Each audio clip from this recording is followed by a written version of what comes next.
Dire's middle tower is under attack. A story written in blood.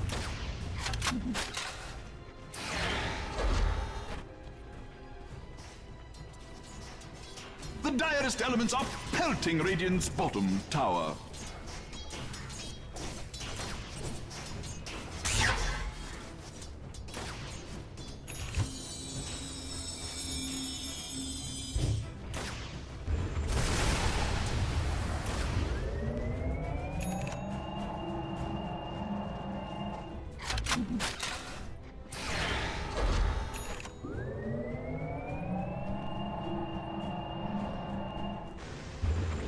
This one walks towards the Dire's courier has been slain.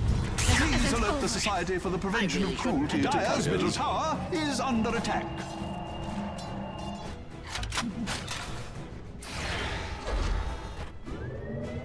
Time is running out for Dire's middle tower.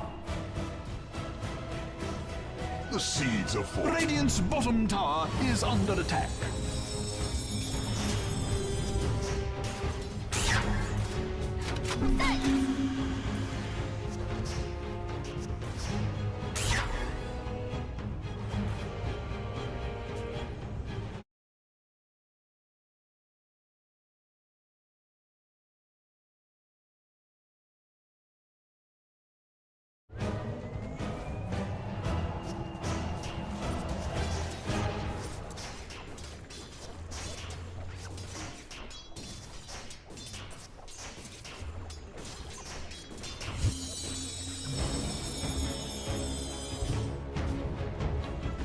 Time is running out for Dire's middle tower.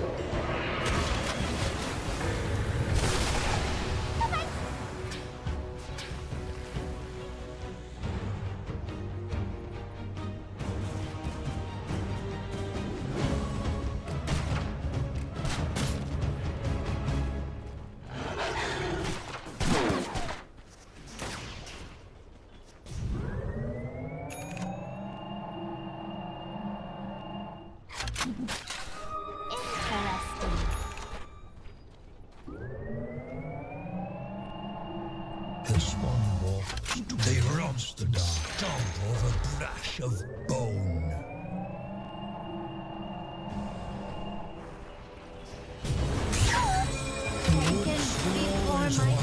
The dead sings its mad song.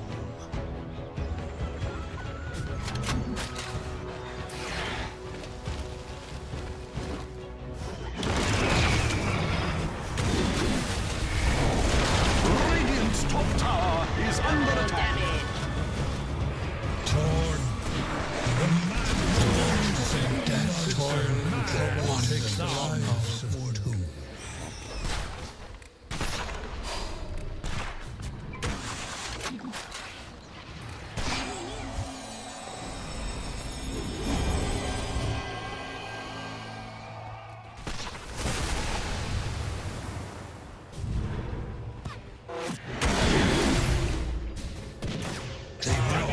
Radiant's top tower is under attack. Contraptionated. Dire's structures are fortified. Radiant's bottom tower is under attack.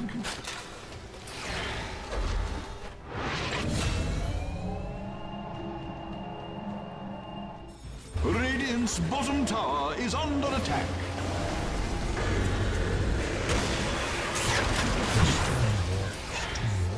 The direst elements are pelting Radiant's bottom tower. Radiant's bottom tower has fallen. Don't shoot the messenger.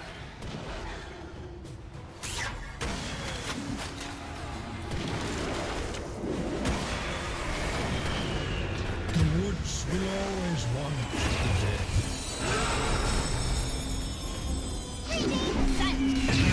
Fence me in.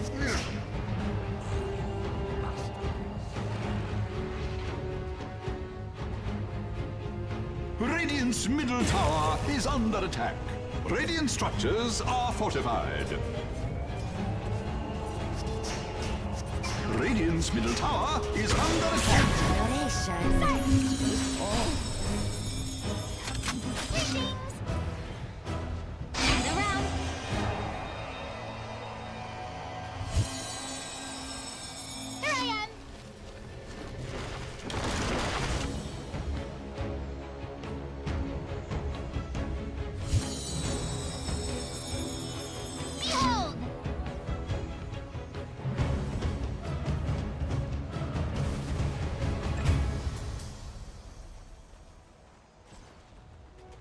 bounty.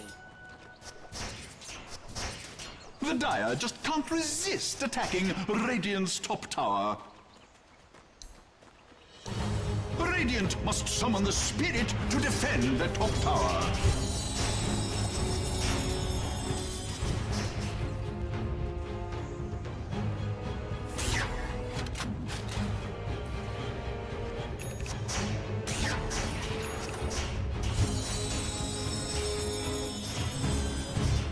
Dire's bottom tower is under attack.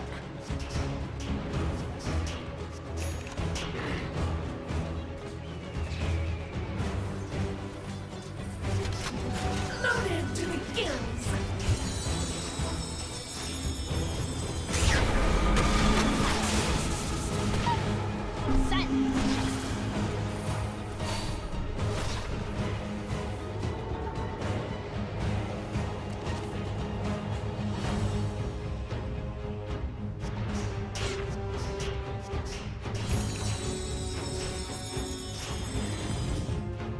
Dire's top tower is under attack.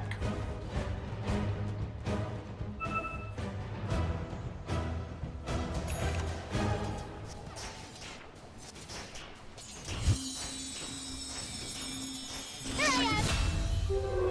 Invisibility!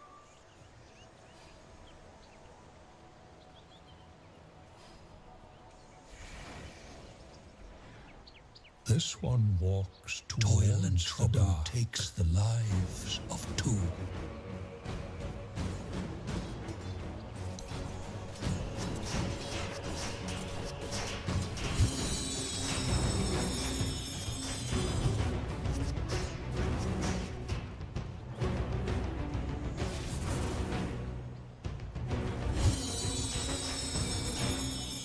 Behold! The Dire's poor top tower. Can its end be drawing nigh? Silence! Greetings!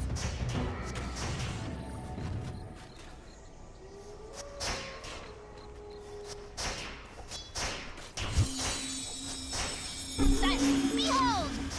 That was most welcome.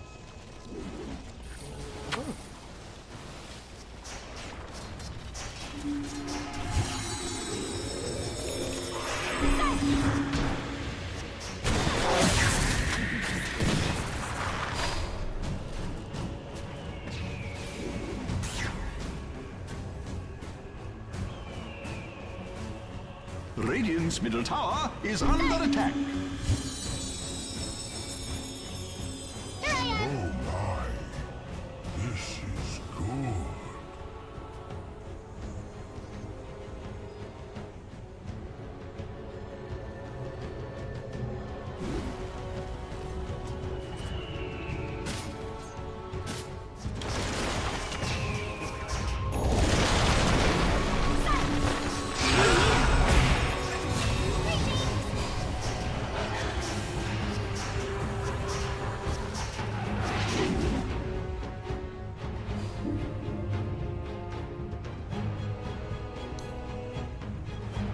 Dire's top tower is under attack. Middle tower is under attack. Dire's top tower is under attack. Beset on all sides by miscreants, evildoers, and other people that I don't even want to mention, Radiant's middle tower can its end be drawing nigh. Dire's top tower is under attack.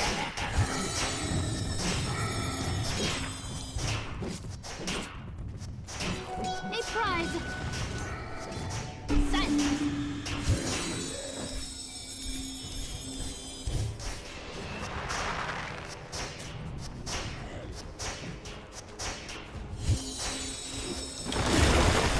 Behold! Silence! Dire's top tower is under attack. Greetings!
Dire team ban. Retiring and XM coming in to play the mid lane. I know XM has been on some incredible teams as a whole in his stint in Dota 2, but have they had enough time to be able to get that cohesion down for the boys on Extreme? I think the big thing for XM is just his clutch factor, I guess you could call it, because he did have this really long period where, you know, regardless of what they were able to do at international lands, he was like #1 in China for a year plus, I feel. And, you know, that's really important considering really skilled mid laners that have come from the region. Of course, that was when Nothing to Say was still playing within the China region rather than going to play like ski pubs like the majority of Chinese players do now. That was when Maybe was still regularly playing as well. So to have that under your belt, just to say, look, I've got the mechanical skill, and maybe now that he's had, you know, a little bit of time to play on these competitive teams, he's going to have a little bit more of that confidence to be able to say, you know what, I've got this, I'm able to put my team on my back. Well, we are about to get our first draft underway. I want to speak a little bit as well with the changes that we have with the banning phase and drafting as a whole heading into this one. What do you kind of make of the change overall?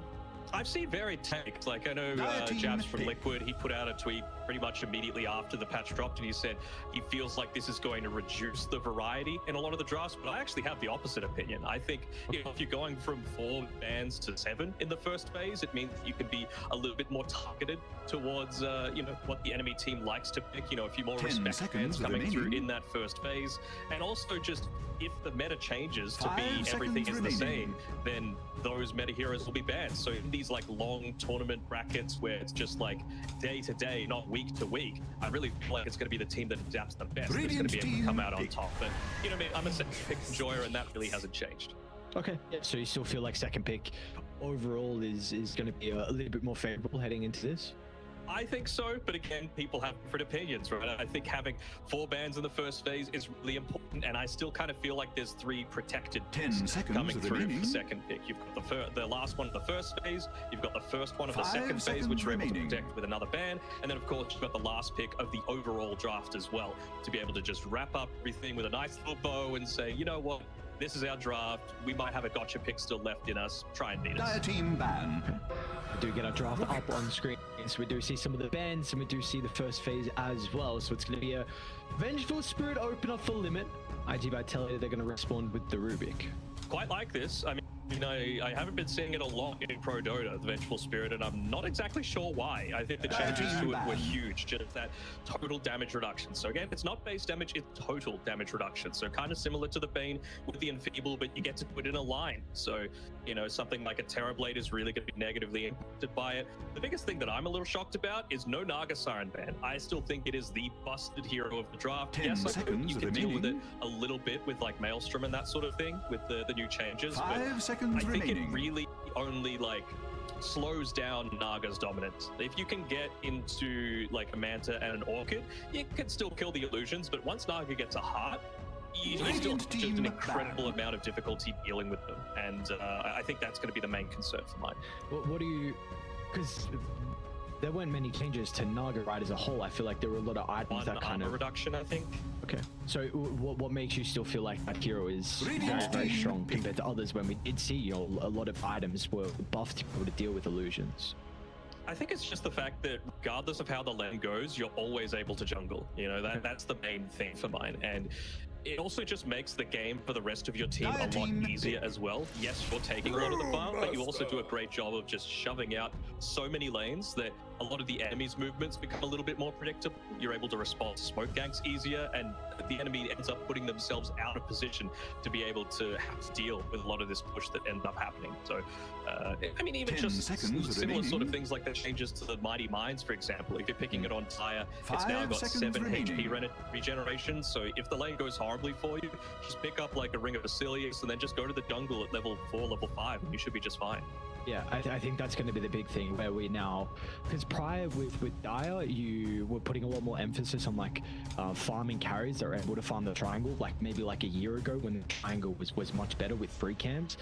I think now it's going to be even more just because of what you said with that HP regen, where you know it might be okay to have a carry who might soften the lane because you can go back, play with that regen, and just with some mana regen, mana sustain, you'll be fine to farm in the jungle. I do want to say real quick as well, the draft looks so weird being where we are currently and only having 2 heroes picked on either side and all the bans as well. This is definitely going to take a little bit of time to get used to this. 10 seconds. Can I just say, remaining. this is just on the default ban thing. It is nice to see it 5 formatted seconds correctly, though, remaining. right? Remember there was that like box underneath it that was always just a little bit too small, but now it's nice. You know, there's no intrusive box there that's just cutting off at the wrong place, and we get more bans, which means we get to see more of these unique-ish heroes come through. Like we didn't see a ton of Brewmaster in the past, but I feel like we will start to see a lot of it.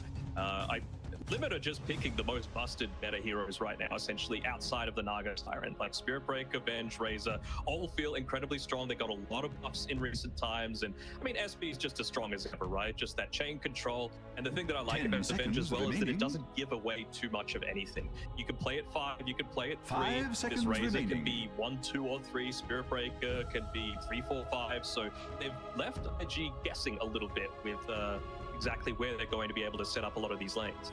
And now IG have to reveal a few things as well. This is probably the big downside to the second pick, right? It's that you have to reveal 2 heroes now, and then one of them is going to be a core. Probably 2 of them are going to be cores, right? And we'll see if it just gives a little bit too much information away to Limit, because I really like the way that Limit have started out the draft. I do want to just also highlight, I know you brought up the Brewmaster being a hero that we don't see too often. It is definitely one of like the Zhang staples. Like whenever on PSG LGD or previously with IG, we would often see like that was 1 out of 3 of these heroes that would get drafted very often in the first phase, and we're going to get the follow-up with the Morphling as well, 10 so something that seconds. he was 19 incredibly comfortable on. And you had some changes with the Scepter, of course, but still one of the better heroes to be able to play into the Razor if you're able to. You always have a way to disjoint the static link. You can also play around with your own static link. Yeah, I really feel like Morphling is kind of busted right now. Like you need to have individual skill, and you need to have some sort of micro potential to be able to play him to his fullest. But 10 you seconds actually get remaining. advantage of all of the talents that he has, just because you're actually becoming that illusion when you've got the second one until you like replicate into it.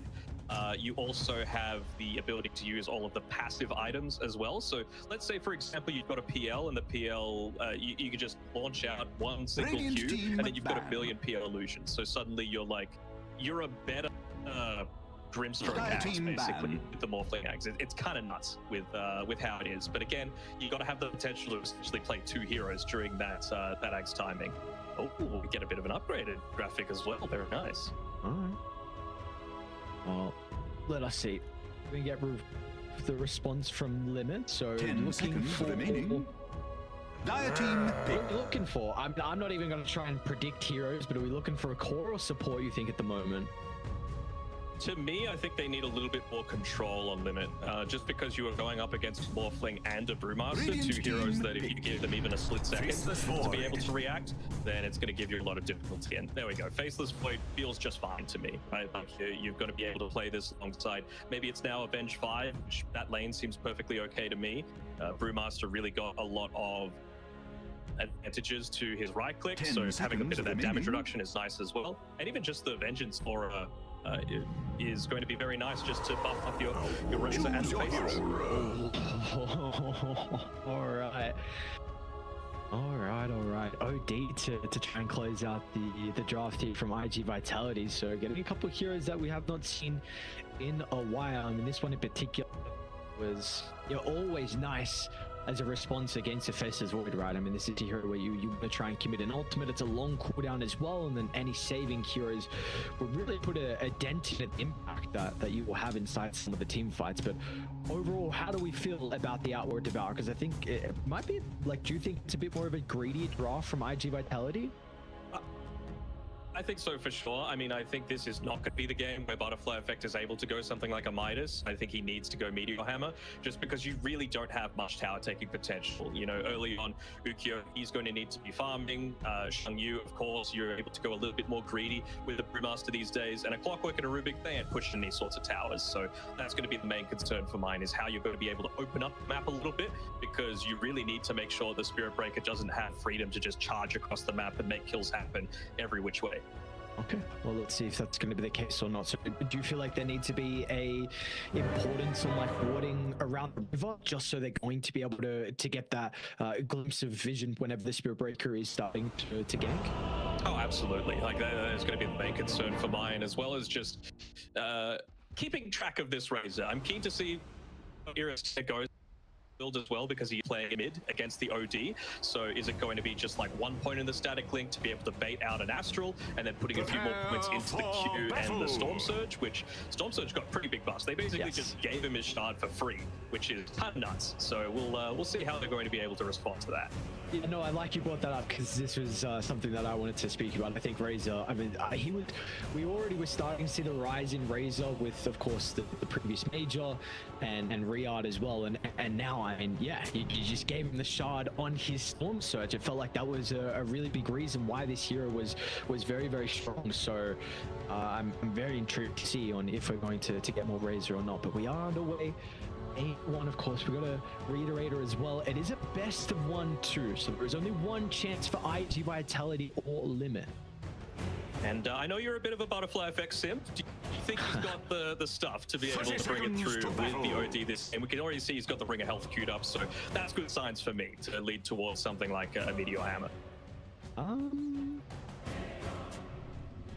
We shall see. I'm a little concerned that they might be able to dive under the tower pretty early on with like rotations out of the Spirit Breaker and the Elder Titan. That's, I think, always one of the bigger weaknesses with like OD and Invokers in the lane. So I think a lot of it's going to come down to how are they going to be able to respond on IG Vitality, and again, if they can get vision to protect against those rotations. Is though you've got probably one of the best supports in the Clockwork to be able to deal with both the Razor and the Spirit Breaker. You know, Spirit Breaker's charging, Battery Assault going to stop it. Razor runs at you with a BKB. You've got the Cops to be able to just put himself in the way. Rainforest has taken a little bit of harass up on this top side, and it's like it's going to be a bit of a support trade for right now.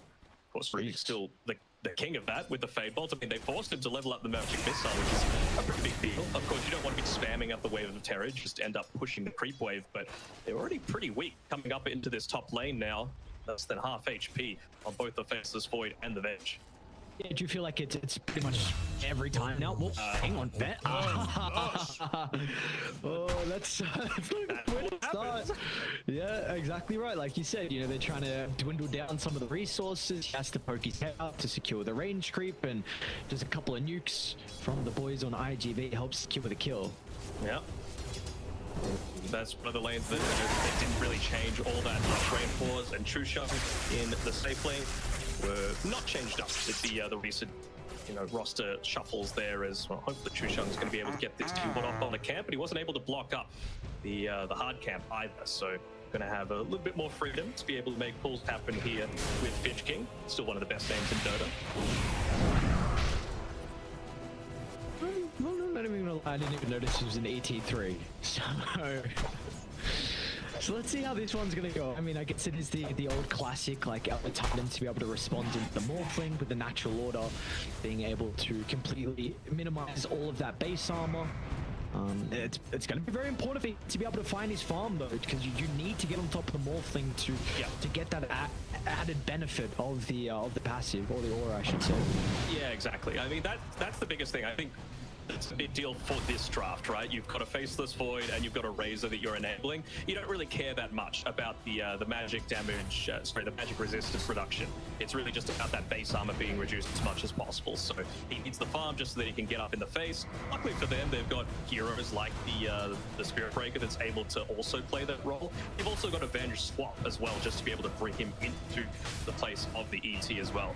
I wonder if it's going to be one of these games where he just goes like an early-ish ag shards as well, just to be able to instantly, you know, get right amongst things on top of the Morphling. What do we think maybe the item progression could be for the older Titan. Like if you're thinking going for a potential early Aghanim shard, what are some other items that he could be looking at too? I think just like a fake boots of bearing, boots bearing drums is going to be fine enough for him, just to be able to, again, just get in amongst things, be tanky, be survivable, and then maybe start working towards that Aghanim Scepter.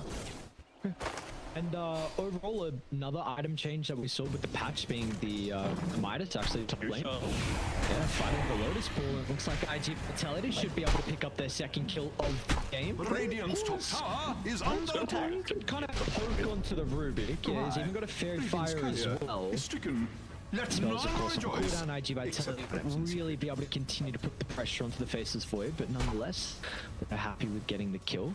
I did just ask you, like, what are our thoughts on the Midas currently? Because I was watching Ramsey's stream yesterday, and I think in almost every single game that he was going for, it did not matter what the carry was, he was going down the Midas route.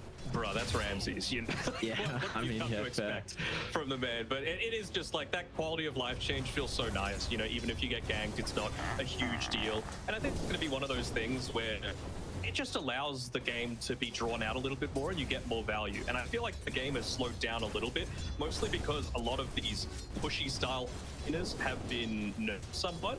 And as well, you have more bans to be able to like get rid of those in the first phase. Like I wouldn't be surprised to see like a Shannon, Enchantress, and a Beastmaster just gone in the first phase, and then suddenly the game is going to last a good 5-10 minutes longer than it used to. So you're going to get a lot more value out of something like a Hand of Midas. And I tell you what, the people with the hero puddle, they they're not too happy with the changes with the draft. All of a sudden, you potentially 3-4 of their heroes get banned out. It doesn't even feel too bad as well. So, you know, what's going on here? I dropped my TI predictions on Twitter, and I mean that might be a reason why I'm not going with Aster for China, because Kaka, he's great on his little puddle of heroes, but once you start to force him to try and pick up a few new things, that's when some of the issues could start to come out. Well, leave Kaka God alone. That man knows how to ball, and he can, you know, get to the stage where he needs to make some plays. His top lane, we're seeing that be the cases once again. They'll get a return kill this time, though. So at least they will be able to avenge the life of the Venge, but still, it's still a very good start, and even mid lane as well. Butterfly Effect should be able to get the solo kill onto Irosina. Another out of the Arcane Orb. This is a hell of a start for IG Vitality. They're going to get a double kill down bottom as well, as Ukyo heavily rewarded, and he should be more than okay as well with the attribute shift. Dire's middle tower I mean, you gotta say, outside of probably Butterfly Effect on the OD, this is just the definition of comfort for IG Vitality, and it's exactly what you want in a sort of best of both situation, right? Yeah. Ukyo, Morphling, by far his most played hero.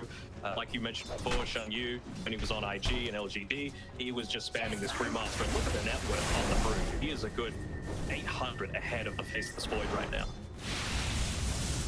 Which is scary, because, I mean, he's going to be able to potentially rotate with his primal split mid lane, because that's what I was mentioning earlier. Dive will put a lot of emphasis on bringing some extra heroes to try and dive the OD. But if the Brewmaster is going to be able to respond to that at the early stage with his ultimate, then it could really prove to be an issue for Lemon. We're already seeing them.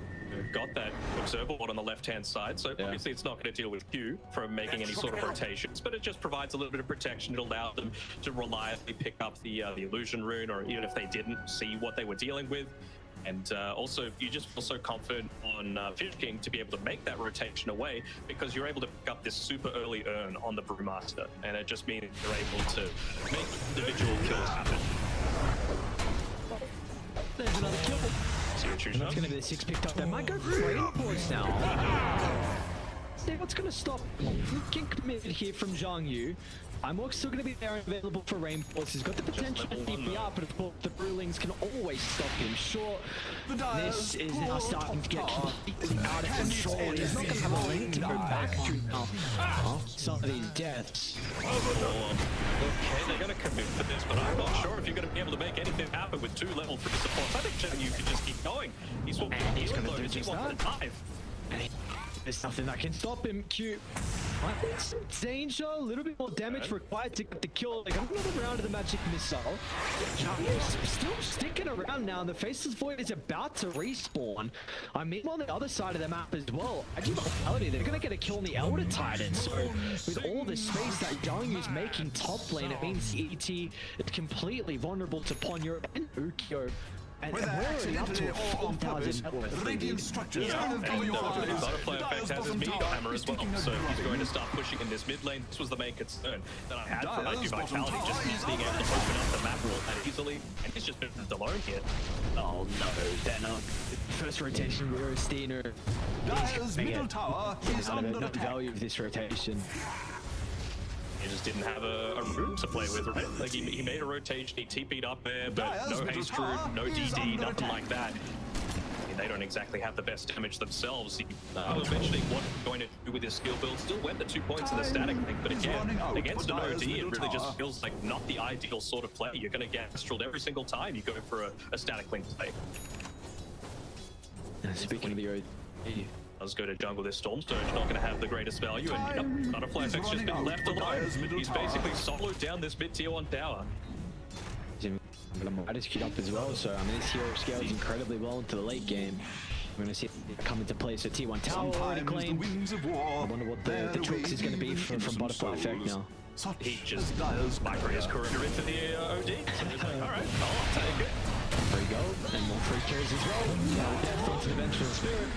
And that's kind of spot in 10 seconds, so Chrono's going to be used from Rain Pause. Does get stolen though. Masters in some danger. Jean Yu is going to be taking. No, he leaves. Are you serious? Jean Yu won't even die. Butterfly Effect after getting the tier 1 mid. Rotates atop at the perfect timing. Now this tower is going to be assaulted as well.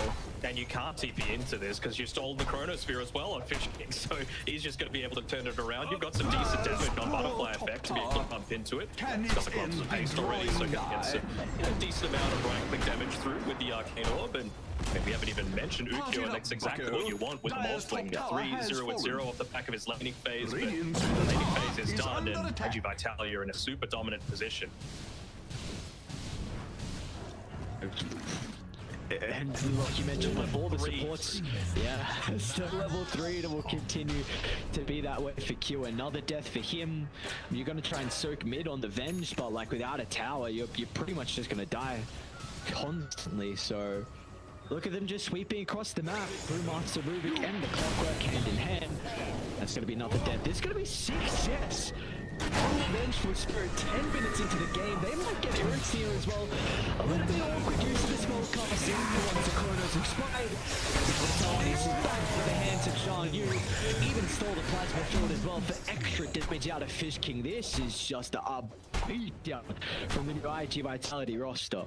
Yeah, absolutely. I really feel like it was a huge mistake. Not just getting just the 1 point in the Storm Surge. I really think it would have changed things around for the Razor a little bit. It just becomes so much harder to be able to make those sorts of paces happen. Because you think about it, you're going up against things like the Rubik, who's going to be right-clicking you and using single target spells. You've got a Brewmaster who's trying to chase you down. The buffs up to the Cinderbrew. Still no points on the Drunken Brawler though for Shang Yu, and I mean the man's Brewmaster specialist, so I'm not going to knock him, but it just goes to show that he doesn't even need to rely on a lot of those right clicks to be able to get the work done. A tier 2 at 11 minutes. Brother, this is more kills. What's going to stop? I think it's just a game of multi-shot. Multi-shot, unfortunately, is not going to be enough. It can always win, walk away. It's just going to be a game of how many deaths can they throw over to the Venge, because you're up to 7. 10,000 net worth lead. After that tier 1 tower claimed down bottom, they're able to drop an Absorb Ward as well around kind of the right area. So where are you going to be able to farm for die? I mean, it is a Midas completed for Rain Pause, but that is a silver lining at best. And it's another die as well onto the Q. He's probably going to tick out to the Vessel. Yeah. Yes, he will. Jesus, man. Like, maxed out Cinderbrew plus Vessel does an insane amount of damage early on. It's like 600 plus that you're able to do. And when it's this early stage and you've only got about 1,100 or 1,000 or so on your supports, it really is just essentially a free kill. This is potentially another free kill as well. Telekinesis. The hands of Zhang Yu. Be able to slowly chip him down from the fire of a hook shot as well. So, I mean, I think with the patch notes, we saw a lot of talks about like Spirit Vessel and Invoker. I know Invoker's incredibly strong at the moment. What do we make out of it with the Brewmaster being a universal hero? I know Vessel was just nerfed. It doesn't have as many attributes, but the recipe, so total cost was still decreased. So, do we think this should be another kind of sleeper hero where, again, a lot of people were speaking about Invoker and Vessel? Do we need to look at the Brewmaster hero as well? Oh, completely. I mean, it just unlocks Brew's potential so much. It's kind of like a substitute for the Vanguard a little bit. It makes your lane stage so much stronger. It gives you some sustain as well. And it really just means that your position 4 can take a lot more of those rotations away. He's going to blink as well. Okay. I mean, honestly, if Limit don't get these 14-minute Wisdom Runes, at least one of them, it's probably like GG territory. You're already 11 kicked in, 13 minutes in, you're level 4 on your Spirit Breaker. Venge is level 6 at least, I suppose, but you just need that Nether Strike to be able to fight even moderately into this. Again, I mean, this really left each other for some time. They're going to make another jump. And try and do whatever he can to disrupt him, but he's just going to feed over another death into IG Vitality. It is so making him work for it to the tree line, but they'll be able to catch him. And now go for Q next as well. It's just the Brewlings is all they need. They're able to wrap around on the outskirts. It's possible now can move to step in as well after the control. That is the wall. But it's not going to matter in the end, as he does still end up taking out. Butterfly effects just pinging it out. Wisdom Rune is up. Ponyo is going to go away in your pit. We mentioned the drums being a potential pickup for the Elder Titan, but he is not having a great game right now. And Noise Christina. He's 13-0-3. What a debut. Yeah. On your new roster. It's a statement game, dude. Yeah, this is a wild game for John Yu. Like you said, I mean, he was, he played on PSG with DD. They kicked him off the team. He was on the Invictus Gaming. They demoted him into the academy team. He's got something to prove, and definitely in this game one, he's telling that. Yeah. 22-1 Loki. 14 minutes in, and they already used the glyph to be able to try and get that multi-shot kill onto the Broodlings when he used the split previously, so nothing's going to stop him taking this tier 2 tower. They're probably going to look to make a rotation up towards top. Faceless for these Great Force is farming a little bit, but Dire's middle tower has fallen. he really just can't make any sort of impact in a lot of these fights. And like who at the early stage is going to have damage inside the Chronosphere as well. Like maybe split up, but really is that going to be enough for the gold they've been able to farm to have these kind of items to make them tankier? And once again, that wall we spoke about, it's going to be able to run into the other Titan, and all the further to the south, John Yu's onto Iristina as well, so he's going to be able to slowly play his distance, wait for the reinforcements to show up. They know that Iristina TP down to bottom, so there's going to be no escape for the Razor. Locks the path as well. What a bully, honestly. Just giving even more food to this Brewmaster who's fat as hell already, and he's not even level 12, so he's just going to be even stronger, even more dive potential. And I mean, honestly, it feels like they're going to be able to get a D-ward, but he doesn't even have his eyes on the map to be able to get the D-ward off. He just wants more kills. He's trying to run them down. Uh-oh. We see where that Cobalt is heading. Split flow. Alright, you may be thinking some extra heat behind. He's gonna see rain pause in the, I mean, where you're running now, boy. Because unfortunately, the one death that you could not give over on the face of this world was starting to get a little bit of far, but still nowhere near gonna be enough. He has to chrono! Oh no! He has to. Dire's bottom tower is under attack. It feels horrible. Maybe they can get alright, Fish King. They got one kill though, it's certainly not going to kill them, but that Christina, here is the one to pick up. Well, luckily enough, he's the one to also die as well. So yeah, he gets the kill, but Butterfly Effect swings a whole drop hammer is under attack and is rewarded 15 to make it 16,000. We've always said it, we'll say it again. Dire's top tower is If under your net attack. worth leads the same as a min mark, I mean, we can, especially especially this early. Yeah, especially Enjoy this early. yourself while you can. Like, I mean, for I didn't- Dyer's top 40 tower has fallen. to the game, it might be recoverable, right? Because it'll be like a big teamfight ulti. You've got level 3 ultis, and you may be able to make that turnaround happen, but not this early. I think Yeah, just have no net worth to be able to fight with. And they The call it as Dyer's well. So poor Limit, top unfortunately, Can will be it the end first in team of victory? China regional qualifiers. I mean, we've seen so far through all of the showings from Limit. You know, they started 2-2 in Division 1. It was kind of a streamer stack.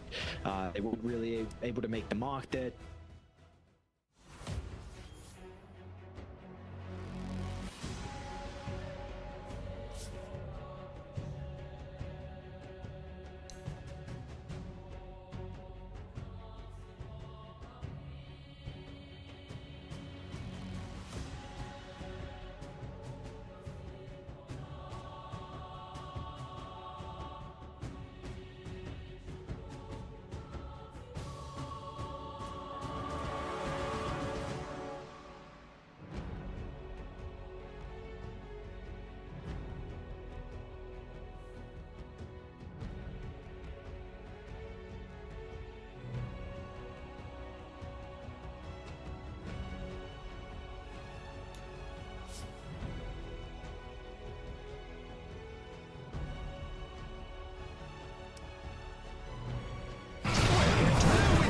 Radiant's top tower has fallen.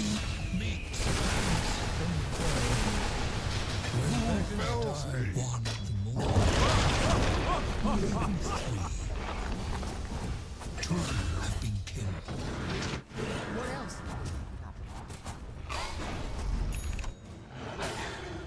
Dyer's bottom tower is under attack. Oh, cover your eyes. Dyer's bottom tower is taking a drubbing.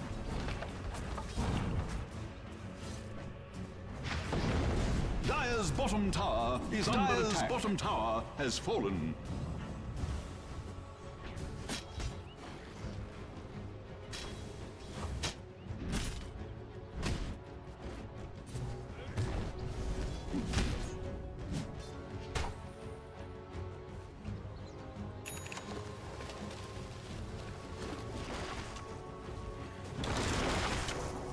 Dyer's courier has been slain. Earth spout!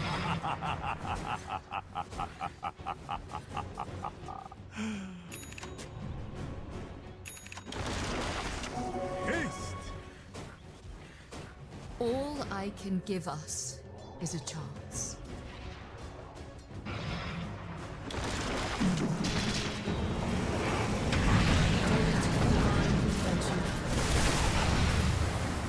Radiant's middle tower is under attack.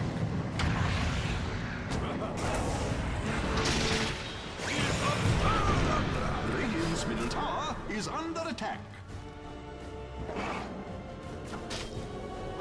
I take it for granted. The mad moon sings its mad song.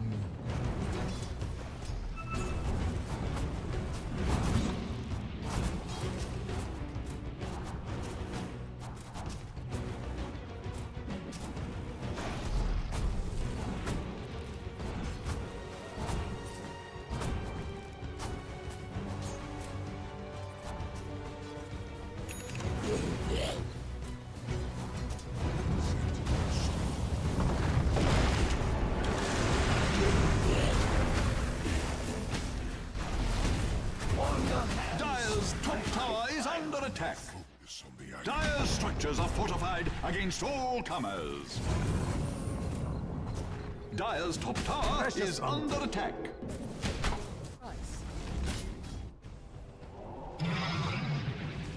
Radiant's bottom tower is under attack. The Dyer's poor top tower. Can its end be drawing nigh? You don't need to be amazing. Dyer's top Radiant's bottom tower has fallen, but it doesn't hurt. regeneration.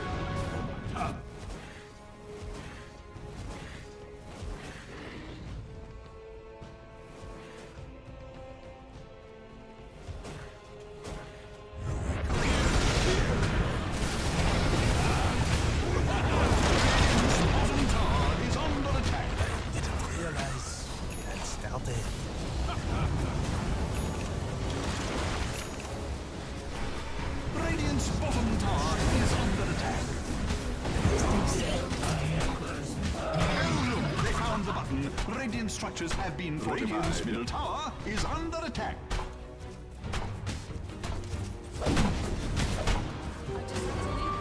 Radiant's middle tower is under attack.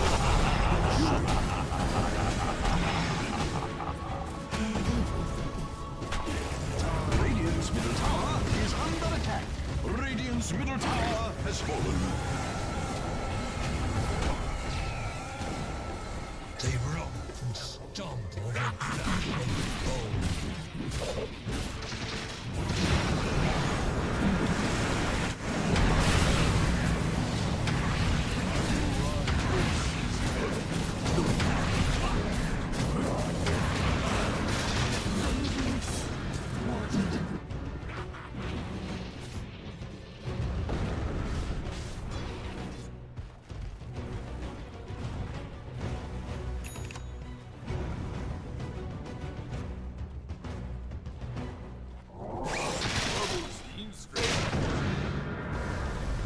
Dire's middle tower is under attack.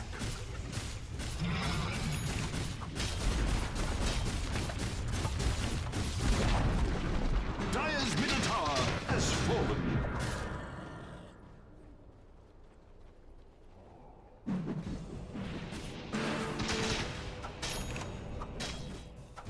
The direst elements are pelting Radiant's bottom tower.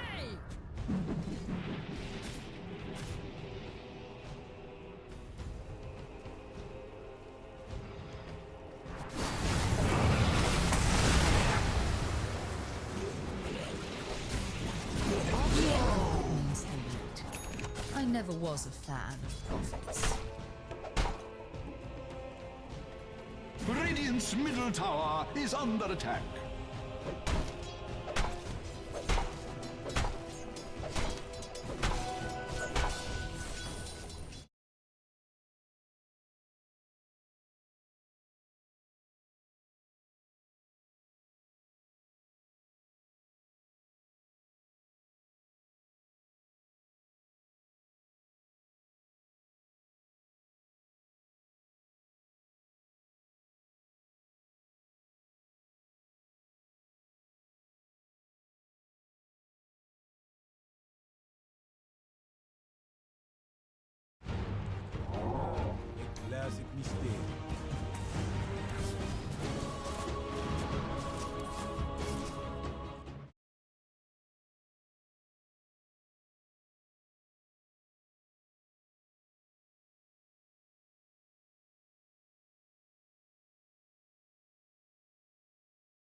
и у студии аналитики, и у комментаторов.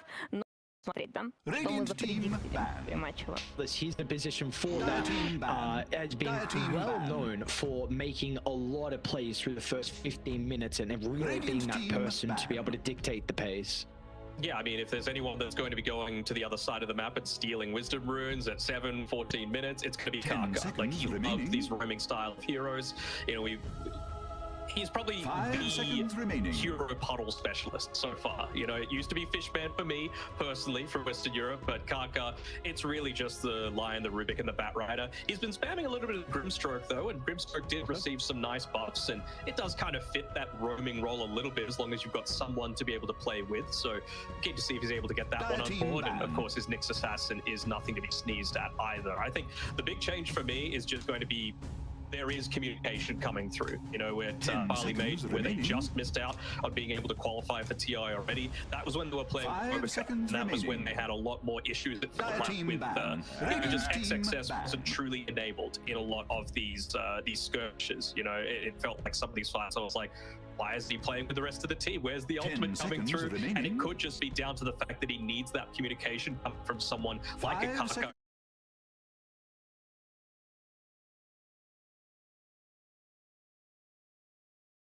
Reddit thread, or actually no, I think it might have been China in Nutshell on something on Twitter mentioned that when Kaka was moved over to Extreme Gaming instead of PYW, they really praised him for what he was able to do and completely changed the team's mentality through the first 15 minutes. Because like you said, I mean, he's incredibly active. You know, he's that person that can really change kind of the mentality of a team, and I should just say even the dynamic as well of how they look to play the early game. But we do have our first pick now. Nature's Prophet's going to be chosen for Team Aster. We did see that along with the Primal Beast, in fact, banned out in the first phase of the previous game. But I want to speak a little bit more about the Nature's Prophet. Why do you feel like we're seeing a bit of a resurgence with this hero?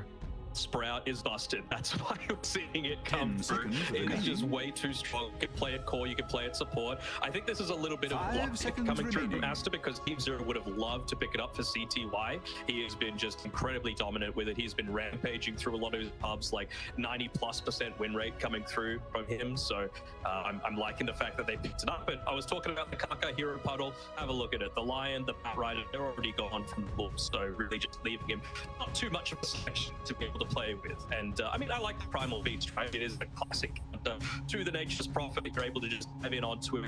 He is still that glass cannon style of hero. And again, it doesn't necessarily need to be played as a core. It can very easily be played as a support as well, with this Sprout being maxed out. I'm really not expecting to see the Nature's core leveled at all until like level 11. Very interesting. Level 11. You do not level. It's just Sprout and teleport, and that's it. Okay. 5 seconds remaining. We'll see what the response is going to be. I even want to speak a little bit more about Aster, and of course the Storm Spirit. Of course, it's stable for Samael. We have continued to see that these steroid heroes have been getting nerfed. The gas stations, I think, is how China kind of label it, but you know, we haven't seen Pugna for a while. That last change, I think there was a little bit of a nerf to Cole's mana that he was able to give over. But do you feel like this is going to affect kind of Aster in like one of their key draft identities with that Storm Spirit? No, I don't think so. I think Samael as well, I really want to see him on a lot more of these playmaking style heroes. You know, his Invoker, his Ember, his Storm, his Lashrak, these sorts of heroes that are able to just go in, right? Because I really didn't like Samael playing the Snapfire style heroes. I think it's just a little too narrow, right? You're not enabling him to play that perfect style, as we see the man himself, who did mention at the Riyadh Masters that it took him 2 months to become fluent in Mandarin. So there's no communication issue with it anymore. He says that he speaks better than some of his teammates. So, I mean, take it at face value. Laughing? Yeah, okay, I was gonna say. Well, I don't know. He seemed to be pretty serious about it. I don't know. Mandarin's a super hard language to learn. You could barely speak English if it's the only language you speak. Shut up. Why am I catching strays? What's going on? We're talking about Samael. I don't have to get brought up here. I'm a little bit as if you got to spend the past few weeks over in the sunshine in Bali, right? That sort of thing. There we go. All right, we get to see a Snail Ember Spirit. Love to see it. And again, it's one of those heroes that does deal with something like the Grimstroke fairly well, right? You're able to get it onto him, which again, it does feel like a bit of a block pick. They're going back and forth with a lot of these blocks here coming through. There's still the pick available for them if they really wanted to, but right now there's not really anything that you super want to steal. I wouldn't hate to see something like an Enchantress be picked up here for Team Aster, just because it's good against the Equil, it's good against the Primal Beast as well, and it lets you pick up the pace a little bit further. But it's fantastic. We won't be seeing that. Can you see? Contacts are right, man. I know you're getting a little bit old, but not in 40s yet. We need some glasses, but 30's the new 40 apparently though. Left its color. So, I mean, there's probably Kaka here, like we mentioned, of course, maybe a little more limited with his hero selections, but you've got the Ember Mirana, which is a incredible pairing. And we'll see what other teams are going to try and draft around the Grimstroke. You're going to have multiple heroes that can look to jump in and use things. So, of course, Primal Beast is one of them. And we get the Aster. So this is a hero that's starting to be popped up a decent amount. Of course, is a great pairing with that Grimstroke. And yeah, there's your second hero now. 70's been playing at mid a lot as well. He has been spamming it. All's going the earn first, and he's not just like one-track mind with his item build either. He pivots into Vessel, Midas, Radiance, Kyra, and Sarge. It really does depend on the game, so we'll have to see what Aster are looking to go for as well. But yep, great pairing together with the Grim, and I mean, that up to the Rolling Boulder, just being able to be undamageable, you know, in the actual roll itself or stunned or anything like that, it's so useful. Like I've seen previously absolutely destroy this hero, not anymore. Even if you're ruptured, you're not taking any damage. Man, look how aggressive this team is going to get on Team Zero. Like, you have so many heroes to be able to jump in. I think now it kind of forces the Nature's Prophet to be played as a support, right? Like, how are you going to play this game on 1A if you have to go up into a Dino and an Earth Spirit and an Alchemist that's going to be up in your face at the early stage of this game? Yeah, I mean, I think it was probably always the general idea that it was going to be Kaka playing this one, but you always want the freedom to be able to, you know, get the farming beast that is the Nature's Prophet into that sort of game, if it's a good game for it. But I think, again, it was a block pick, just preventing Team Zero from being able to pick it up. It's fine, just throw it as a support. It's totally cool. Some tanky boys, though. I mean, do you go... Would you consider going like an XXS Nephrophos? Yeah. Percent damage feels pretty good against a Primal, an Earth Spirit, and an Alchemist. Yeah. Radiant team back. Timbersaw! Let's see what the choice is going to be. They're going to go Timbersaw route. Okay, so I mean, you got 3 strength heroes on Team Zero. So overall, what do we feel about this hero as well? I'm trying to remember some of the changes to it. In fact, I can pull it up real quick. It only base damage was decreased by 3, which... Yeah, 10 seconds remaining. Decent, considering I think a lot of people have mentioned with the change to Universal, it's kind of stupid with how much damage he's able to do inside the lane with his right clicks. It's not really going to hurt him too much. I think maybe one of the talent changes was Spell replaced with 3% whirling death stat loss. Yeah, overall, what do we kind of think of the Timbersaw? Was he nerfed was he nerfed a lot? Is he in a good position currently? He was too strong before, I think. Yeah. And I mean, honestly, this game, the whirling death it's pretty good this game. Like you mentioned, 3 strength heroes, right? So that's pretty much what they're picking it for. You know, it was either Timber or Necro. They just feel like maybe this one's able to get be a bit more of that playmaker style, able to passively push out the lanes a bit more. I mentioned that Nature's Prophet isn't one to go into the Nature's Call, so we're not going to see too many treants coming around for the first little bit of the game. So I'm not really expecting too much pushing potential to be able to come out from an Ember, a Mirana, or a Nature's Prophet. It's really going to be the Timbersaw just looking to put his body in the way and try and shove out that lane. Radiant team ban. Okay. What do we think of something like a Terrorblade for Aster? I know there's potential of an issue with Grimstroke. Yeah, I mean, late game against Alchemist always feels nice, but then of course gives a good reason for Grimstroke to go into the Scepter. Is it something that Aster could be considering? Because Monet's Terrorblade is formidable. His Troll World is pretty formidable as well, and I'm glad to see that they banned it out. Really want to see it come through, though. That change to the Aghanim Shard's really nice. I think it's fine. I mean, again, it's someone else that's going to be able to put a lot of that pressure onto the map, and you can see some of the heroes that they're banning out as well. Underlord does really well against the Terrorblade in the lane. Shadow Shaman as well, just a hero that's able to get rid of at least one of the TB illusions with the Hex. Yeah, I would hate to see it just for a little bit more 10 of that map seconds control. remaining. Also, just the slow feels pretty 5 nice seconds whenever remaining. you've got an Ember and a Timber Sword. Just need a little bit of that extra control. They are very lacking on 19 stuns, though, on Team Aster. So maybe they're going to greed it out and, oh, okay. Gyro, don't hate it. I mean, you have multiple people that are coming into melee range, right? Like all 3 cores right now are going to be in melee range for you. So once he picks up that Aghanim Scepter 10 plus seconds a Satanic remaining. or even just the Mask of Death on its own, it's going to provide you so much value at the 5 side seconds remaining. getting an additional target in recent times. I know you were mentioning as well with Monet kind of being that farming carry who can get a ridiculous amount. So it's going to be on the Radiant side though, but also I think if I go back to kind of some of the early years of Monet in the pro scene, I think his gyro was really where he hit the scene hard on this year in particular. So he's going to have to go up against the Razor for Team Zero. We'll see how they're going to try and set up the lanes. It looks like it will be Primal Base getting played in the off lane from Beyond. CTY is actually going to pick up the Razor, and we have a support Alchemist. Okay. They've been looking at Reddit recently. There was a guy that was praised his position 5 Alchemist. I saw that. Saving the game, but yeah, it was very nice. To see how this one goes, right? I mean, it's going to be nice to be able to have a break, I suppose, on Beyond, just to go up against the Timber Sword. Aghanim Scepter on the Razor feels okay, but not amazing. For the laning I mean, it's a lot of minus armor, sure, right? Like, if you're able to get into the Eye of the Storm, plus the Acid Spray, it's a lot of damage. I don't know. I'm interested to see how it comes out here. Maybe they just wanted to pivot a little bit further away from all of these strength heroes, just considering you are going up against the Timber Sword. I think that should be a very strong Zero lane. Even take a look. I mean, I thought it was going to be Kaka playing the Mirana. It's actually Pichio, and you've got Kaka on the Nature's Prophet. So what do we make of this? What do we think the reasonings behind the Nature's Prophet being the 4 and the Mirana being the 5?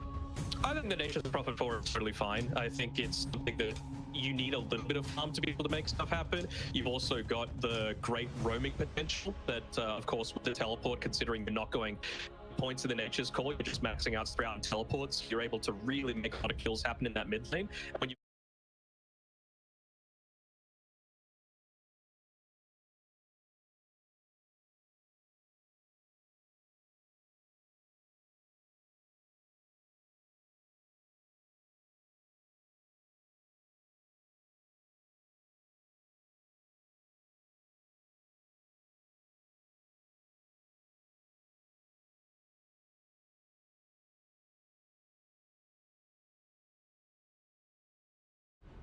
it still gives you a lot of play with that quite effectively. Overall, of course, again, we are in best 3, more best of 1s at all for the remainder of the TI Pro China regional qualifiers. How do we feel about this game 1, though? Do we think Aster have the draft to be able to get them over the finish line, or, of course, their opponent's Team Zero, do they have what it takes with the 5 men? Your fate lives on. I don't know. I do like this Team Zero draft. I'm keen to see how Kaka does on his Nature's Prophet. I'm gonna give me some leeway. Give me 1 game to be able to feel out how Kaka is on one of his non-signature heroes. Okay. I think really the big question for me is just like, you mentioned 70 has been spamming this Spirit, and he's also, regardless on kind of what meta it be, he's always tried to pick up and if it's best suited in the mid lane. So it is still nonetheless a hero that is very, very snowball reliant. Like if you fall behind, if you do not get kills, do have some difficulty to be able to scale like the Ember, for example. And I mean, we all know Smell is a incredibly gifted mid laner, one of the best mechanically. So how is he going to go up against the Ember? Can he be able to snowball? He's got a group stroke to enable him, but they need to get kills on Team Zero. They do indeed. Speaking of 70, and the rest of his team for this moment, trying to catch someone off guard, but Moni, feels like there might be something that they haven't shown at all on the map. So the only logical place for them to be is down on this bottom side. As well, they'll see the bounty rune disappear. They'll start pinging it out. They'll say, let's just stay away from this lane a little bit. Maybe go on the bottom side of the tree line, or wait until the mid wave's there. One thing that we haven't really mention too much as well. I know we're kind of slowly going through the changes at each game we get to cast, but what do we make of the blood grenade change? Of course, this was an item that was incredibly strong. Some might even say busted with the previous patch. Do we like kind of the new change that we've seen with this? I do. I mean, it's a little cheaper, so it's easier to buy, but you can't just spam them out constantly. You know, a 3-second restock means that basically, if you're not buying 2 to start the game with, I think you're making a big mistake, as we already see that Sprout starts to come out. They're starting to put a little bit of pressure onto XXS as well. Make sure that you can punish him early if possible. This is going to be a really active lane on the top side for sure. And I mean, one of the things that when they made this Razor Alchemist switch for position 1 Razor, I was like, is this going to be able to make work? It's not like you're a natural Quelling Blade buyer, but you just have to have Quelling Blade in this matchup whenever you're going up against a Nature's Prophet. Might end up dying here, Kark, but look at the damage they're going to be outputting. This will continue to be the case, especially once they get levels as well. So, I mean, we do know Timbersaw is a hero that's able to play solo when, you know, you've got a position for that might be able to leave and play on the opposite side of the map, but early on, you are not at that stage where you can leave XXS solo, so yeah, there might be a lot of danger now for Karka in the next couple of minutes. We just saw there is ZZQ. He does look like he does have a Quelling. They all have Quelling Blades on Team Zero. Yes, again, he's in a lot of danger. They've stolen plenty of damage, and CTY can chase him down and find the second kill for Team Zero. It's a really strong lane, and that's the strength of hitting up onto this level 2, right? Then you've even got the Aster spray, a lot more of that damage is going to come through. Again, Timbersaw doesn't have any points in the reactive armor just yet. Going to try and spam out that Sprout as much as possible, but this is the exact start that they were hoping for.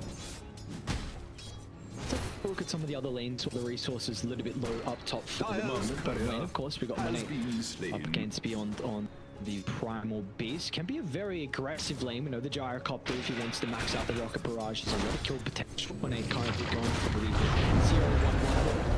Do we like this short? In fact, he's going to be in some danger, but the Eastwell to chase him down. They should have the damage required, although the missile is going to be a bit of an issue, but it is not enough to stop them from getting a kill. As Picho is still going to leap over the top, but Beyond has some stick charges to work with himself as well if he wants to pop it in the tree line as Picho loses the vision. And now he might be succumbed to his own death as well. Ice has another round of spells up in a couple of seconds. Even needs the Inkswell by the looks of it. The Slick of Fate, along with Bell's round of spells, secures another kill for Team Zero. What a start for them. Even gets fed another healing salve, just half strength, but doesn't really matter all that much. And Isai's able to secure that healing Lotus for himself too. I mean, this is the start we were expecting, and this is why you and I were like, this team could drop pretty good, you know, really strong lanes into potential for that late game. One lane that we haven't really been talking about so far is mid. Smail still doing a very fine job. You've got a right-click advantage over the Ember Spirit early on, but Ember, one of the best stat gain heroes in the entire game right now. So we'll see what he's able to do once he picks up that urn, but I'm really not expecting to see too many plays happen from him until then. I wonder how active the support's going to be able to play around this mid lane as well, because we both know the Ember and the Earth Spirit really relying on being able to pick up those power runes to be able to make plays across the map. But with all the aggression we're seeing in the side lanes, it might make it difficult for the supports to help protect the runes. Come down to luck a little bit for those 6 minutes. I mean, bottom lane Beyond. They're going to go in once again with the Inkswell. Another level up in the trample. The damage should be enough. When he tries to get some separation, they're still going to get a return kill onto the Grimstroke as Picho's doing decent chunk of damage already with the level 3. A little surprised they didn't get off that last Inkswell, and they also had 3 charges in the Magic Stick as well that they could have used. Look at that flash range as well. It ended up cancelling half of Beyond's salve. So he's in a little bit of a riskier spot to be able to come forward here. Of course, he does need his Grimstroke as a bit of a steroid to be able to play with, but as soon as they see Isai's TP mid to refill 70's bottle, they know that they can be playing a little bit more aggressively and confidently. Bounty.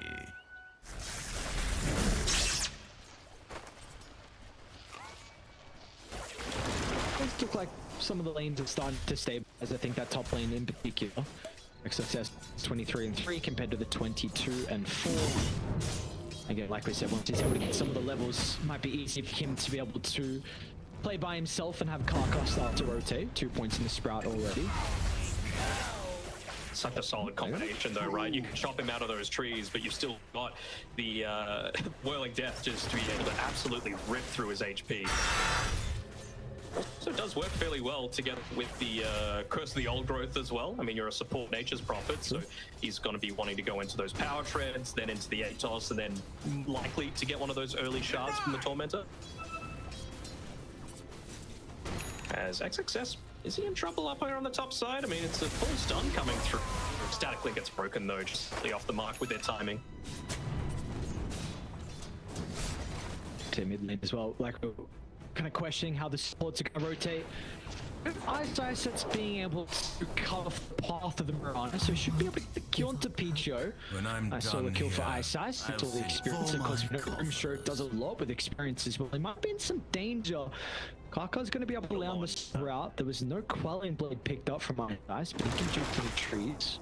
He's the only one that doesn't have it right now. Everyone else on the team, even the support Alchemist, has it. I mean, you're a support Alchemist. A lot of people would say you're griefing, but he's going to be able to transition if he does want to stand right-clicking a little bit further. Of course, killing things like a Sentry Ward, he gets that bonus Grievous Green Gold value.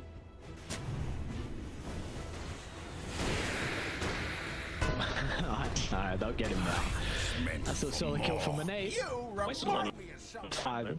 Yeah, that he did. What was he able to do? Just move over mid and place an observer down. Stole the bounty. Just stole the bounty too. Do have the... I guess this is one of the other nice things about the Nature's Prophet, being able to get the Wisdom Rooms, potentially even steal them as well. So Team Zero are going to have to make sure they're always on the mark of being there at the exact time. A tool to teach. He's actually not even considering the treads anymore on Kaka. He just feels like his team needs that little bit of extra control from the Atos. Wizardry, you're going to give him a nice damage boost, but you really just got to get the control there. Enable. Honestly, all three of their heroes just benefit so much. Even, honestly, the Mirana as well, right? You obviously want to have the Ember Spirit be able to make plays around with the Sleight of Searing Chains, but just having an Atos to be able to land those sacred arrows reliably feels like a really useful tool as well. Yeah, gonna be surrounded out of the 3 units. 70 should be able to get involved now for the first time of this game. And like we said, it's going to be really important for him to be able to take kills across the map. It's going to get him closer towards that Spirit Vessel, and needing just under 500 gold to complete the recipe. We'll see if we get the power in as well. Once again, Simel is going to be lucky, so has that invis now to work with. Phase routes completed as well, so might even see him along with Picho look to try and get active across the map. Yeah, possibly. I mean, it's just the one point in the Sleight of Fist though, right? You're not really going to be chipping people down all that much. You really need to commit quite heavily, and it makes it difficult when you're going up against all these tanky heroes, right? Like, do you really want to get in on top of a Razor? Probably not. He's got 2 Lotuses to be able to play with, so I feel like it might be a bit more of a passive game for Simel as XXS gets a bit of a dive back on him. The rune of invisibility. Kind of his opponent in the lane. The CTY race is the Midas queued up. It will be the target of this smoke though from Aster. Simel, Picho combination together, gonna look to try and move the XX lacking damage to provide it with the chakram. And this part of the check puts it up for the arrow. They're gonna be able to do just that. So an easy kill for them to be able to find onto the hero top of the net worth. So a very much needed kill as well for the boys on Aster. The Midas, it's charging up to the second charge. No massive Midas anymore. I know you're a big fan, but does not exist in the game. They're giving a little bit of space over to Kaka as well. Just making sure he's able to get up onto that level 6, getting stuff built towards that 8. It's just such a value for this year Whether right now. accidentally or on purpose, radiant structures have been fortified. I guess this is kind of one of the teams here the towers. I should give rating as well until the Gyrocopter starts to get involved. But yeah, both sides are really going to lack ways to take these objectives, so it will take quite some time for Team Zero to get the point power. But I think once they get this, they're going to look to continue to be active this game. 70 just completed the Spirit Vessel. He's got 2 charges, so they're probably ready to go. And like we said, this is a lineup that can get a lot of kills early on, just depending on the levels in their spells. I'm expecting expecting them to go for a few smokes, obviously to be able to find the gyro, but even just to be able to place down wards, to be able to, you know, enable some of those future kills towards him. You can't allow Monet just to sit back and farm on this gyro cop. He's more than halfway towards his Aghanim Scepter already. It's going as a real rush after the power shreds. It makes a lot of sense, right? You just get so much value out of this. It's going to enable you to have a lot more survivability once you pick up some of those lifesteal items, and it lets you be the real centerpiece of a lot of these future pushes, right? Like they just need to commit so much more attention onto you, and you might still end up surviving. We think that SIS needs to consider something like an Aghanim Scepter against the gyro. I know we were kind of mentioning the potential from it to go like a Terror Blade. What about the Gyrocopter? Do we think this is a hero that can be some difficulties for the team picking up something like the Dark Portrait? Yeah, I mean, Gyro's big strength is the flat cannon, right? You're not going to get that flat portrait, so I'm not really feeling quite as strong towards that. Maybe something like a Force Staff is just going to be, you know, an effective tool as Ice. I mean, he's going forward to try and get a little bit of vision, claim it back for his team, and doing a good job of dodging. That's a DI winner point. That is, and extra movement speed out of the well. Should be able to get out of danger. So everyone's hunting now, and he's got the remnants to close the distance. He's lacking a little bit of mana. Support charges should help him get there. At the end of the DD, he'll be able to bring him down with ease. So, I mean, you take a look. I mean, the level comparison. That was the, I believe, 3 points this last one from the Marana to be able to deal that big nuke. And ISAF is only level 5 at the moment. So they are going to need to try and find some levels here for some of the supports. Yeah. I mean, you get some decent value out of the Soulbind as well, right? You've got the Concoction, you've got the Pulverize as well. I've never actually seen a Pulverize Soulbind together, so I'm keen to see two targets that being slammed somehow. We do have some very mobile heroes from Aster, so if you are going to be able to get that Soulbind, I think really the big one is going to be the Ember. I mean, if you can lift him up against a Timber, even he needs to be kind of dancing in and out of some of the fights with the Timber Chain, but haven't seen a big smoke in a while. He's to try and make a play towards his top side of the map. Gets red instantly though. A great scan from Aster. Gonna be there in time though to stop XXS from taking over the stack. 70 against the haste. It's gonna be a difficult dive out of the T2 tower, especially with Karka playing to the north as well. So Team Zero don't think otherwise about this attempt. And they actually completely get out there, not even stealing the hard camp. I'm a little surprised at that. Maybe he's gone thinking better of it. There we go. Just easy clay. Some rich dude. Top network, Motion completed. This guy is huge this game. I mean, he needs to be the one that you're making plays around with a lot more. And you got picture out there.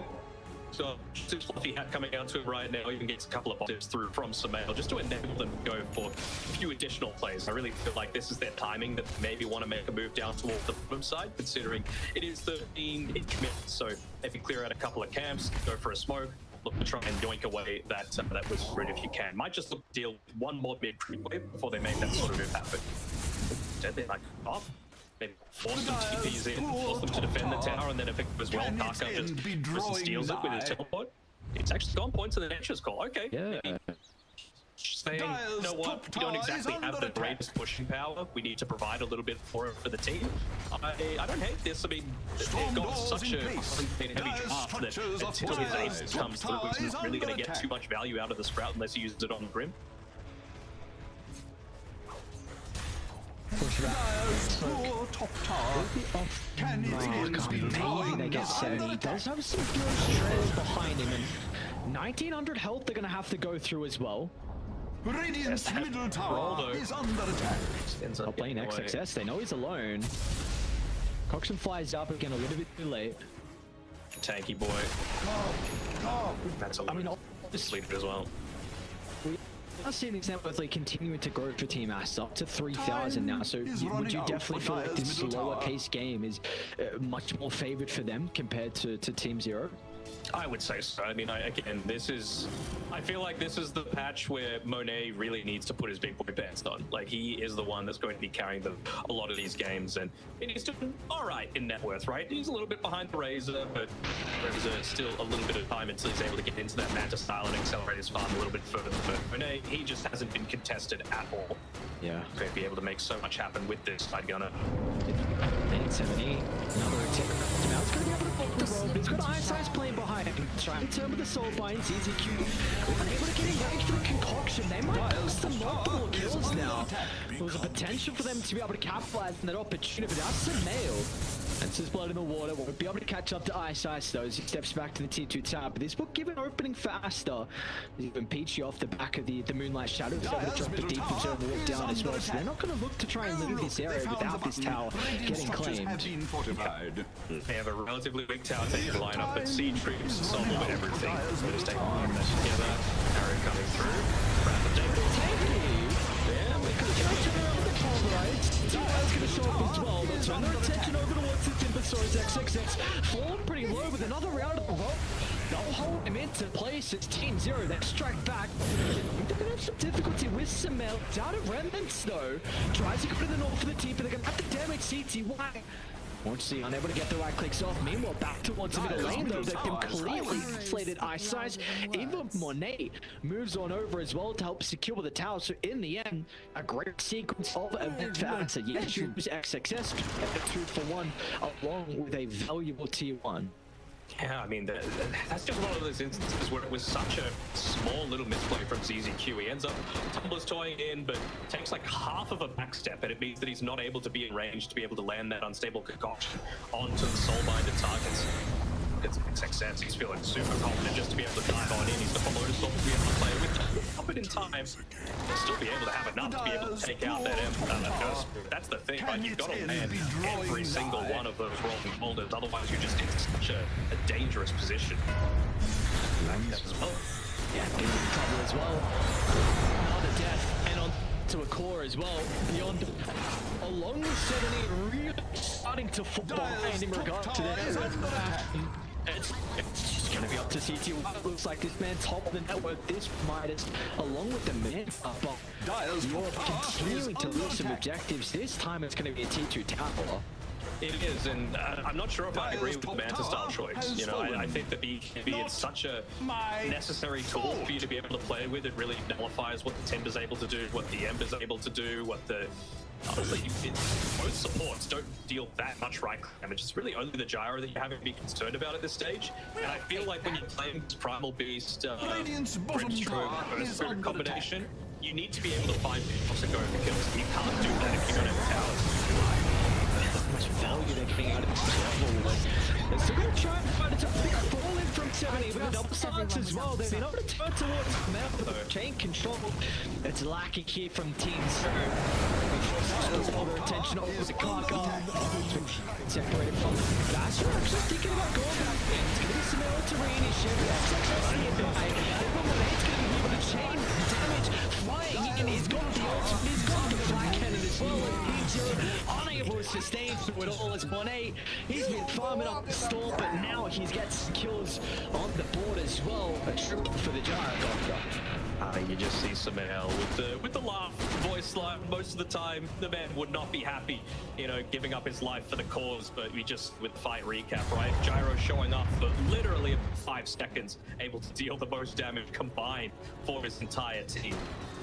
Like you mentioned, that's the board giving them so much vision to be able to play around with. Like this ward that was placed down by ZZQ though, right? Not right on top of the cliff, but still giving good vision of the river, especially during the nighttime. It's a little bit harder to be able to scout it out. I think we just saw what happened though in that fight, really, at the start from Team Zero, where they went on 2 different targets. Maybe there was an opportunity if they would have chain control Samel down. They got him in the end. It just gave enough time for Monet, who is going to be an absolute beast this game. Yes, the Razor gets played pretty well against him. I don't know if they continue to get kills across the map. But it's going to be a bit of a return. But XXX shot him down in a heartbeat. The Soulboy will hold him back at a decent amount of damage onto Peach, but XXS looking to make some space for the boys to give them that bleeding room. CTY's on the outskirts, considering about stepping in, but another death on Tidon, really not seeing the value out of the Primal Beast. No, and that's what I was talking about before, right? You need to be able to take out towers so that the Primal has something to be able to play with as Picho does get rid of that Observer Ward eventually. They just stuck in there in place because of the career that they have been moving around. So, and again, that you just have a blank map, right? right If now you were Dire's outside of bottom tower, XXS you is would have farming fallen right just now, now. and you're losing towers as well off the back of it too. So I Dire's really feel bottom like this is tower the sort is of under where attack. Beyond Thought would go a whole lot Radiant's better, middle especially tower considering is how the under laning attack. stage went. You know, being able to get a kill onto that gyro early on, even got a kill onto Pichu as well. But ever since then, it's just been all Team Aster. They're probably not going to look back with the position they're in. 7,000 net worth lead. What can we hope out of Team Zero Only to the be able wary to will find an avenue into this game? Because it is really starting to slip out of control as again this Observer Ward scouts out another smoke. Yeah, they're going to be able to position themselves perfectly. Pichu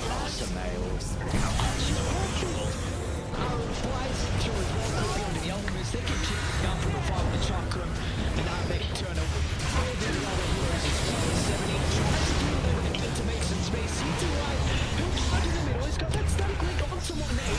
Yeah, At least it's loaded not though. the fight, but it doesn't matter in the end. Magnetize does slowly take him down, but like you said, we got the BKB on CTY. He cannot run into the middle and take through all the damage as Monet survives on a slither of health, and it's going to be a team wipe at the end. Yeah, I think it's just a matter of the priorities. They're not on the same page with it all. And look at that, Kaka able to go use the teleport, claim the Wisdom Rune, and even start putting a little bit of pressure in onto this as they see CCQTP again. That's about what the laughter's coming through from Samael. I was a little bit worried here, to be honest. Like, yes, they get a really good initiation with Samael, but when Monet comes in here, his Black Cannon's just wearing out, so he didn't actually have Black Cannon at all for that team until the very, very end. And I was thinking maybe he baited in his team a little bit. They get a lot of damage through, but it was really good load talk onto by SX. That static link didn't end up actually stealing any damage away from the gyro. He doesn't have any additional damage for himself, and like you said, it was just a full team wipe, only losing the support Marana.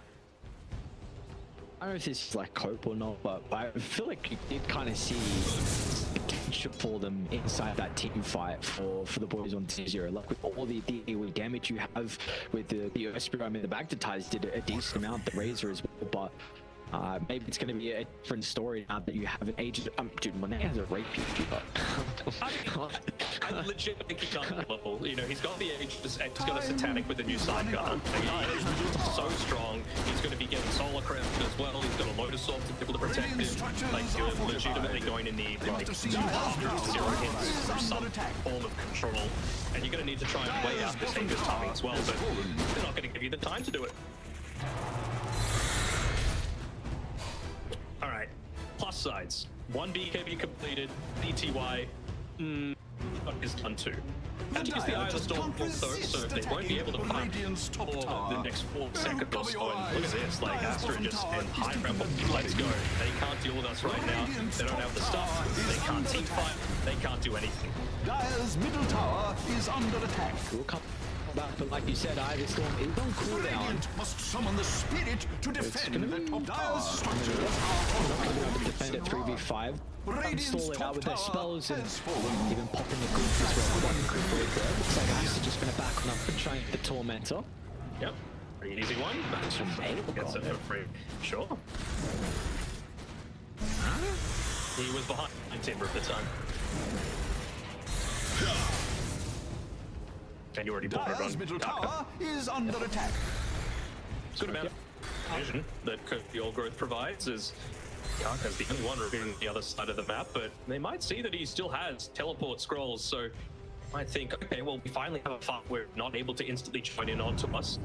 They might go for an outnumber. Dire's bottom tower Get too long is to under wrap attack. around. All They're gonna I can give us. Yes, If you now were they'll Dire's skip. bottom tower, you Instant would have smoke fallen from just Aster. now.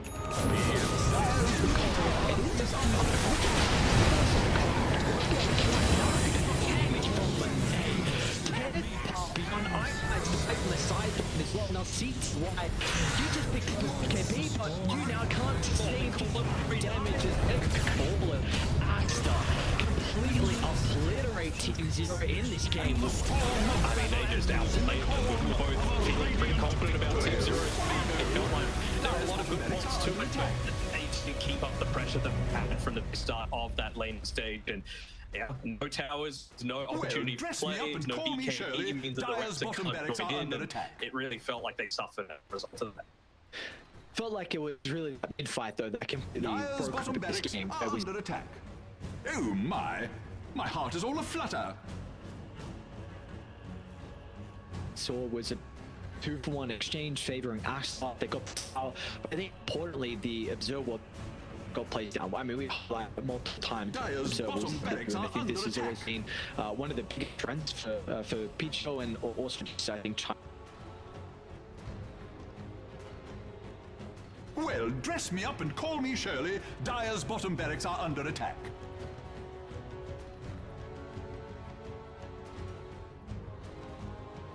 Well, what do you know? Dyer's bottom barracks are under attack.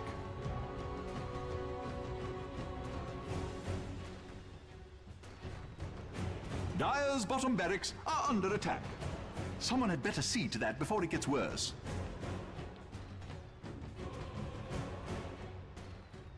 Dyer's bottom barracks are under attack.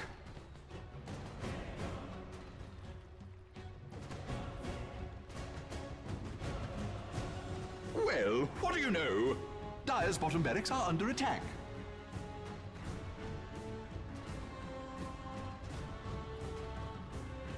Dyer's bottom barracks are under attack.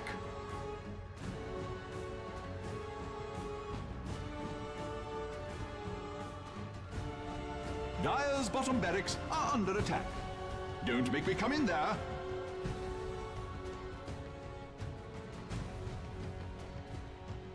Well, dress me up and call me Shirley. Dyer's bottom barracks are under attack.